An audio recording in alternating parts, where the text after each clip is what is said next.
Winnie-the-Pooh by A. Milne. Read by Philip Todd. Chapter 1, in which we are introduced to Winnie-the-Pooh and some bees, and the stories begin.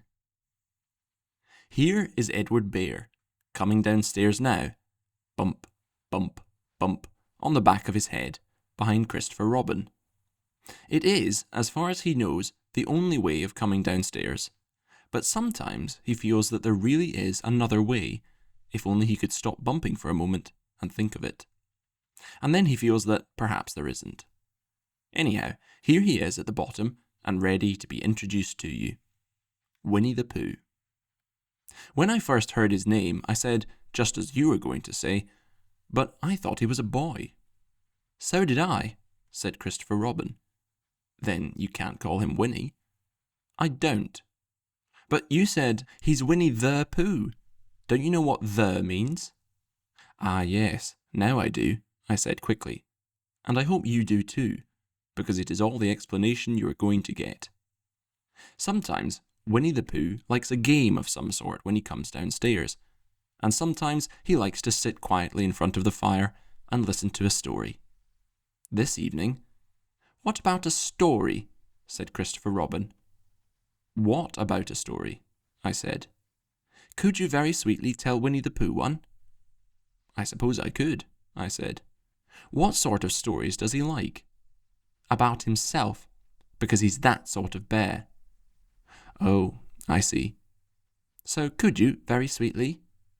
"I'll try," I said. So I tried. Once upon a time, a very long time ago now, about last Friday, Winnie-the-Pooh lived in a forest all by himself, under the name of Sanders. "What does 'under the name' mean?" asked Christopher Robin. "It means he had the name over the door in gold letters, and lived under it." "Winnie-the-Pooh wasn't quite sure," said Christopher Robin. "Now I am," said a growly voice. "Then I will go on," said I. One day, when he was out walking, he came to an open place in the middle of the forest, and in the middle of this place was a large oak tree, and from the top of the tree there came a loud buzzing noise. Winnie-the-Pooh sat down at the foot of the tree, put his head between his paws, and began to think. First of all, he said to himself, "That buzzing noise means something. You don't get a buzzing noise like that, just buzzing and buzzing, without its meaning something. If there's a buzzing noise, somebody's making a buzzing noise. And the only reason for making a buzzing noise that I know of is because you're a bee." Then he thought another long time and said, "And the only reason for being a bee that I know of is making honey." And then he got up and said, "And the only reason for making honey is so as I can eat it." So he began to climb the tree. He climbed and he climbed and he climbed, and as he climbed he sang a little song to himself. It went like this: "Isn't it funny how a bear likes honey? Buzz, buzz, buzz, I wonder why he does." Then he climbed a little further, and a little further, and then just a little further. By that time he had thought of another song. "It's a very funny thought that if bears were bees, they build their nests at the bottom of trees. And that being so, if the bees were bears, we shouldn't have to climb up all these stairs." He was getting rather tired by this time, so that is why he sang a complaining song. He was nearly there now, and if he just stood on that branch... Crack! "Oh, help," said Pooh, as he dropped 10 feet to the branch below him. "If only I hadn't," he said, as he bounced 20 feet onto the next branch. "You see, what I meant to do," he explained, as he turned head over heels and crashed onto another branch 30 feet below. "What I meant to do, of course, it was rather," he admitted, as he slithered very quickly through the next 6 branches. "It all comes, I suppose," he decided, as he said goodbye to the last branch, spun round 3 times, and flew gracefully into a gorse bush. "It all comes of liking honey so much. Oh, help." He crawled out of the gorse bush, brushed the prickles from his nose, and began to think again. And the first person he thought of was Christopher Robin. "Was that me?" said Christopher Robin in an awed voice, hardly daring to believe it. "That was you." Christopher Robin said nothing, but his eyes got larger and larger, and his face got pinker and pinker. So Winnie-the-Pooh went round to his friend Christopher Robin, who lived behind a green door in another part of the forest. "Good morning, Christopher Robin," he said. "Good morning, Winnie-the-Pooh," said you. "I wonder if you've got such a thing as a balloon about you." "A balloon?" "Yes, I just said to myself coming along, I wonder if Christopher Robin has such a thing as a balloon about him. I just said it to myself thinking of balloons and wondering." "What do you want a balloon for?" you said. Winnie-the-Pooh looked round to see that nobody was listening, put his paw to his mouth, and said in a deep whisper, "Honey." "But you don't get honey with balloons." "I do," said Pooh.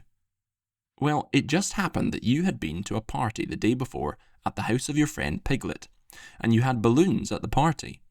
You had had a big green balloon, and one of Rabbit's relations had had a big blue one and had left it behind, being really too young to go to a party at all, and so you had brought the green one and the blue one home with you. "Which one would you like?" you asked Pooh. He put his head between his paws and thought very carefully. "It's like this," he said. "When you go after honey with a balloon, the great thing is not to let the bees know you're coming. Now, if you have a green balloon, they might think you were only part of the tree and not notice you. And if you have a blue balloon, they might think you were only part of the sky and not notice you. And the question is, which is most likely?" "Wouldn't they notice you underneath the balloon?" you asked. "They might, or they might not," said Winnie-the-Pooh. "You never can tell with bees." He thought for a moment and said, "I shall try to look like a small black cloud. That will deceive them." "Then you had better have the blue balloon," you said. And so it was decided. Well, you both went out with the blue balloon, and you took your gun with you, just in case, as you always did. And Winnie-the-Pooh went to a very muddy place that he knew of, and rolled until he was black all over. And then, when the balloon was blown up as big, and you and Pooh were both holding on to the string, you let go suddenly, and Pooh Bear floated gracefully up into the sky and stayed there, level with the top of the tree and about 20 feet away from it. "Hooray!" you shouted. "Isn't this fine?" shouted Winnie-the-Pooh down to you. "What do I look like?" "You look like a bear holding on to a balloon," you said. "Not," said Pooh anxiously, "not like a small black cloud in a blue sky?" "Not very much." "Ah, well, perhaps from up here it looks different, and, as I say, you never can tell with bees."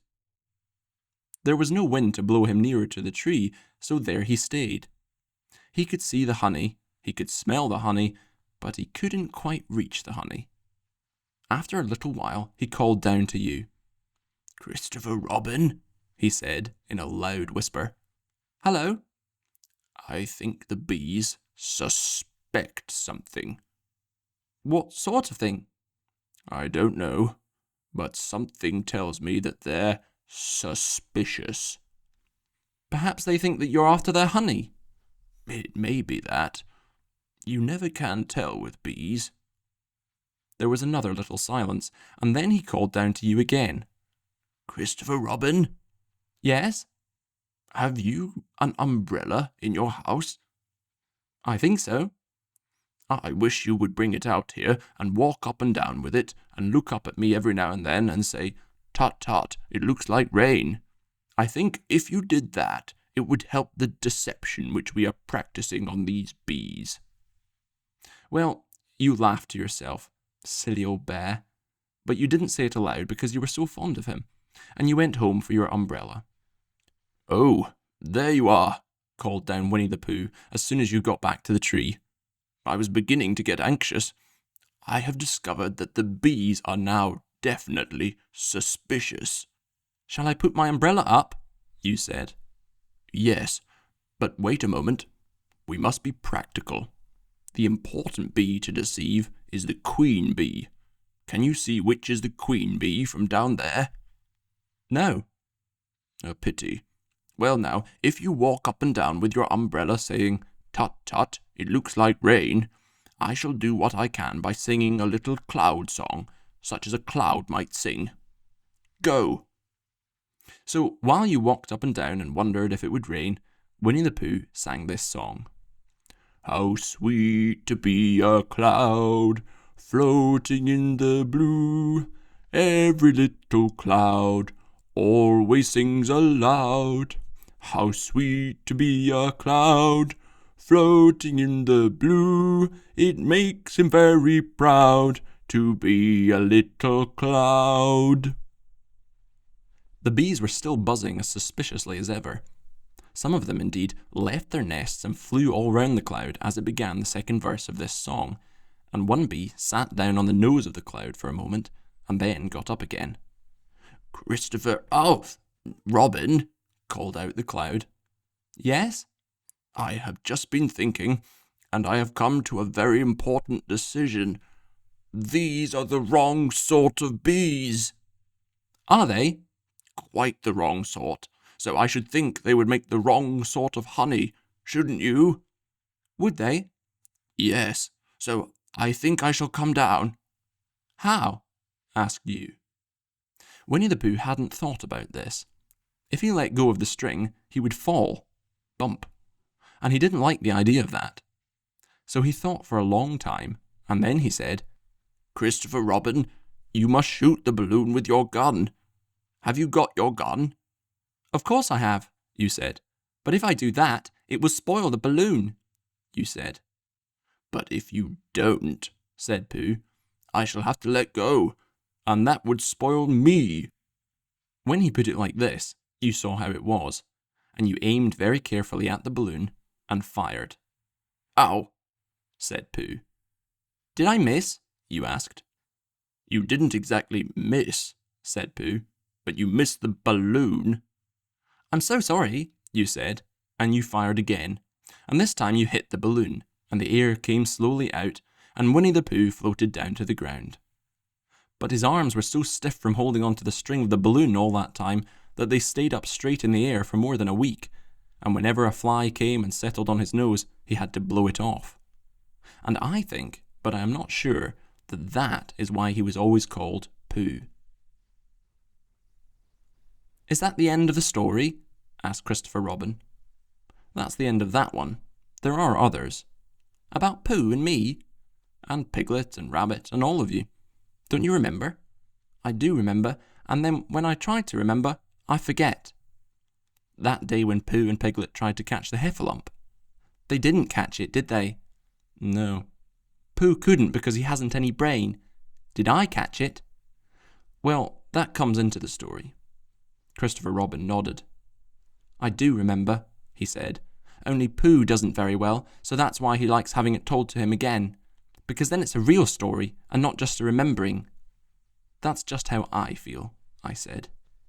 Christopher Robin gave a deep sigh, picked his bear up by the leg, and walked off to the door, trailing Pooh behind him. At the door he turned and said, "Coming to see me have a bath?" "I might," I said. "I didn't hurt him when I shot him, did I?" "Not a bit." He nodded and went out, and in a moment I heard Winnie-the-Pooh, bump, bump, bump, going up the stairs behind him.